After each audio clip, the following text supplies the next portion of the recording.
Yung kwentong North Life ko po is that hindi ako nagsisi na ito yung naging first choice ko talaga, ang pharmacy dito sa community.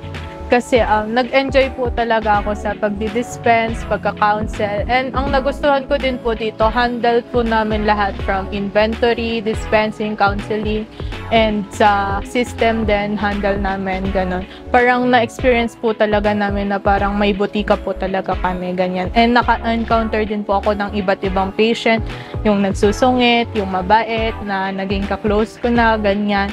Tapos yun nga, yung nag-i-English din, ganyan. And thankful po ako na bago po ako matapos yung internship, naka-encounter po ako ng lola na patient, ganyan.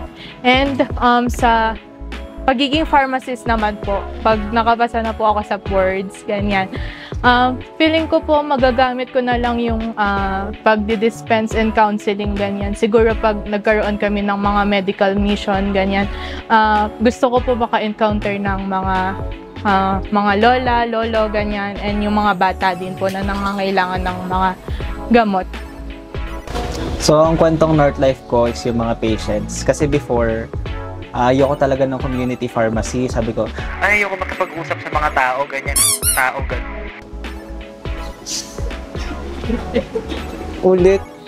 Sarap! So, ayun. Alam, mga tao ganyan ayoko makipag-interact sa mga tao ganun sa work. Di pagka ko dito, di ko alam na parang sila pala yung mga patient pala yung magbubuhay sa akin. Pagbubuhay sa akin, parang kasi pwede mong katsikahan yung pasyente mo, marami kang stories na marinig sa kanila. Tapos yun parang may mga suki, ganun. Makikita mo sila, uy, si ATC Fish Oil, uy, si Myra E, si Cold Fever na may kasamang ganito, ganyan. Tapos, ayun, masaya siya. Tapos meron pa one time ako, sabi niya, ano yung gamot yung bilog na kulay red, ganun. Pinoyhan nyo kami, ganun. Tapos, yung bulol-bulol, ganun. Parang masaya naman yung makipag-usap sa patients pala. Tapos ayun. Tapos yung gusto ko maging pharmacy sa the future, yung one call away lang. Kita. So, uy, di ba pharmacist ka? May sugat kasi ako. Budburan mo asin para ba doon? Ganun lang. Parang, alam mo yun, one call away ka. Anong gamot sa ganito? Ganun. Ilang pa. So, yung pinaka-memorable po na North Life experience ko is yung one time na napatunayan ko po na kaya ko pong maging seryoso sa times na kailangan pong maging professional and serious po. So, may one time po kasi na may patient pong bumili ng Zicast and Provast. Tapos yung pagkakarinig ko po, Robust. So, niready ko na po yung Zicast and yung Robust po. Tapos, sinabi ko na din po yung dispensing instructions in a serious manner. Tapos, biglang tinanong ni patient na ito po ba yung amlodipine? Tapos, doon na po ako napaisip na, Provast pala. So, parang kahit natatawa na po yung mga co-interns ko, parang naging professional pa rin po ako. And, ayun po, dito ko po sa North Life natutunan yung ganong character po, to be serious po.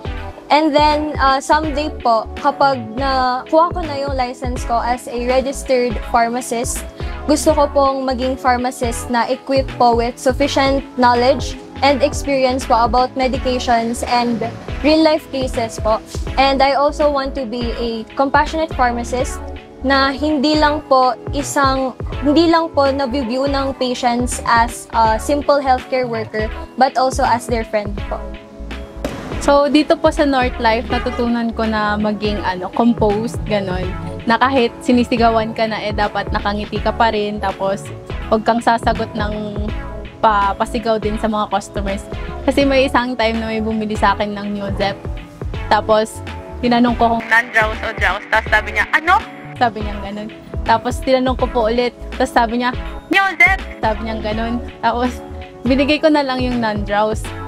Pero, nung sinabi ko yung price, sabi niya, mahal naman, manloloko pa kayo ng mga tao. Sabi niya ganun, sinisigawan niya na ako. Ako, hindi na ako makasagot. Parang, sir, ito po talaga yung price niya. Sabi ko, tapos sumisigaw na siya. Tapos, natameme na lang ako doon. Tapos sabi ng co-intern ko, pinakita niya yung price talaga. Tapos sabi niya, ang sabi niya pa sa akin, iba daw yung price na sinasabi ko sa narinig niya. So parang pinapalabas niya na niloloko ko siya ganun. Tapos yung time na yun parang natahimik ako, tapos ngumingiti na lang ako kasi di ko na alam yung gagawin ko. Tapos umalis naman na siya, okay naman na. Tapos yung gusto kong maging isang pharmacist na hindi lang taga-benta yung tingin ng mga tao sa akin, kundi mapagkakatiwalaan nila sa mga kapag kailangan nila ng gamot, alam nilang yung pharmacist na to alam yung gagawin, alam niya yung mga gamit ng gamot at hindi lang talaga nagbebenta, hindi lang pang business yung pharmacy niya. And gusto ko rin yung maging pharmacist na kapag alam kong hindi talaga kayang i-afford ng patient yung gamot, mabibigay ko ng libre sa kanila. Yun lang. This is me after 300 hours of duty. Ang kwentong North Life ko is yung mga foreigner na palaging sa akin napupunta minsan. Tapos gabi pa, ubos na yung brain cells ko na mag-i-English. Tapos nauubusan talaga ako ng English pag sila yung dumadating na pasyente. Nag-stutter ako, ganun. Tapos, Lord, please help me, ganun. Tapos, I want to be a pharmacist na relatable. Like, makaka-relate ako sa patient, tapos makaka-relate din yung patient sa akin. Tapos, hanggat maaari, kaya ko silang matulungan.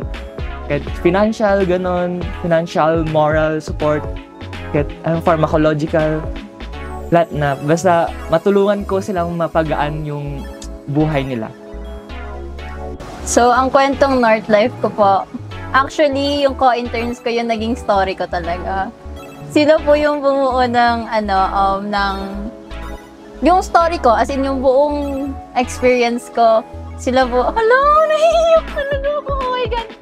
Ganito po kasi yan, wala po akong ina-expect na, nung pumasok ako dito, like, wala akong kakilala, sabi ko, ay, yung 300 hours ko dito, parang tatapusin ko na lang, ganon. Kasi yung friends ko nasa iba, tapos ako lang talagang walang kasama. So, ayun, parang, hala, naging, naging super ka-close, ganon. Naging kapatid ko silang lahat. Ayun, pati po sila ma'am, sir, kahit po napapagalitan po ako lagi, yung mga PAs po namin, ganon. Naging malapit po sila sa akin.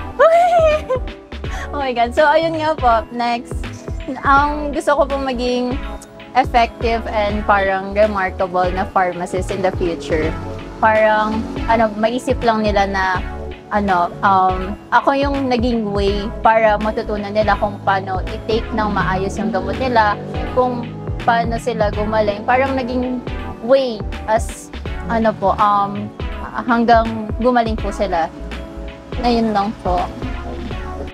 Ang kwentong North Life ko po is that marami po ako na-encounter na patients, papasok po sila, hindi ko po talaga ma-figure out yung genders po nila. Papasok po sila na mukhang guy, ganyan po, pero tunog babae po pala minsan. May mga mukhang babae naman po na tunog lalaki naman po minsan. Kaya po minsan, napaghahalo ko po yung kung paano ko po sila sabihin na ma'am, sir ko po sila. Yung unang sentence ko, ma'am sila, tapos sa susunod na sentence, sir naman po, kaya yun po yung mali ko. Pero as days go by naman po, natutunan ko naman po maging neutral po sa pronouns kung paano po sila tawagin. And yun nga po, pag naging pharmacist na po ako, gusto ko po, ako yung compassionate na pharmacist kasi maawain po talaga ako. Pagka siguro po, na-bless na po talaga ako ni Lord. Pag may lumapit po sa akin na mga nangangailangan po talaga, kayang-kaya ko na po silang bigyan ng libreng gamot kasi kailangan po talaga nila yon. Tapos iisipin ko na lang po yung kalagayan nila para gumaling po sila. Ang kwentong North Life ko po is yung paano ako nag-grow as an intern student. Una po is nangangapa pa lang po. Wala pong masyadong alam sa pharmacy. Tapos habang tumatagal po, nagiging better po. Alam na po yung positioning, yung mga prices, and syempre yung counseling. Tapos po habang tumatagal po, lalong lumalalim yung bonding namin magkakasama mga co-interns ko po. Tapos po yun, habang tumatagal din po is mas nag-i-improve po kami at mas nagiging pharmacist na po talaga in the future. Tapos po, ang gusto ko po maging pharmacist na considerate kung saan po kaya ko pong ibigay kung ano po yung kailangan ng patient and kahit po nagagalit na po sila, kailangan ko pa rin pong maging huminahon para po hindi po sabayan yung galit nila. And syempre po kailangan ko po maging observable kung ano po yung nararamdaman nila, ano po yung kailangan nilang gamot. Sana po kailangan ko maibigay ko po yun at guminhawa po yung nararamdaman nila. Yun lang po.